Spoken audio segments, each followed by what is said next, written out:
Kapolres Ogan Komering Ilir berhasil menangkap bapak bayi yang dibuang di depan teras rumah warga yang berinisial T. Bayi tersebut merupakan hasil hubungan tersangka T dengan korbannya berinisial A, 12 tahun, merupakan masih keponakan T sendiri. Kecamatan Lemping, Kabupaten Oki. Lama tinggal di sana.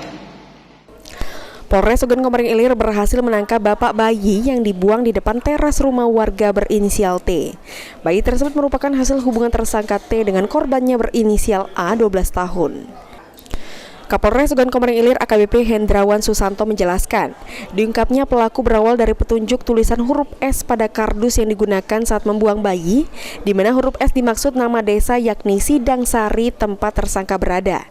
Setelah diinterogasi, pelaku mengakui perbuatannya yang ia lancarkan sebanyak 8 kali sejak bulan Mei sampai September 2023 hingga korban melahirkan.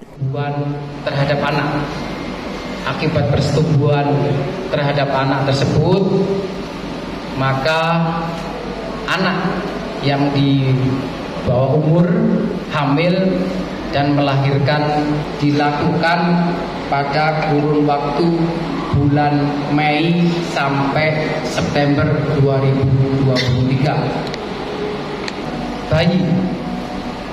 Bayi laki-laki berdasarkan laporan polisi tanggal 17 Mei 2024 ini ada pelaporan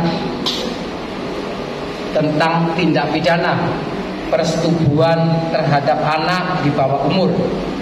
Adapun pasal yang dikenakan pasal 81 ayat 1 junto pasal 76D Undang-Undang RI nomor 17 tahun 2016 tentang perlindungan anak.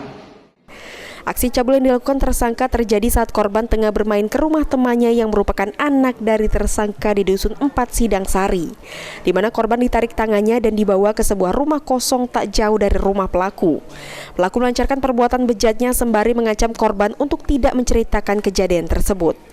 Kehamilan yang dialami korban akhirnya terbongkar sehingga membuat takut dan bingung pihak keluarga. Hingga bayi laki-laki lahir dalam keadaan prematur dan dititipkan di depan rumah warga hingga ditemukan oleh warga. Atas perbuatannya tersangka dijerat dengan pasal 81 Undang-Undang Nomor 23 Tahun 2002 tentang perlindungan anak dengan ancaman 15 tahun penjara. Novan Wijaya, PAL TV.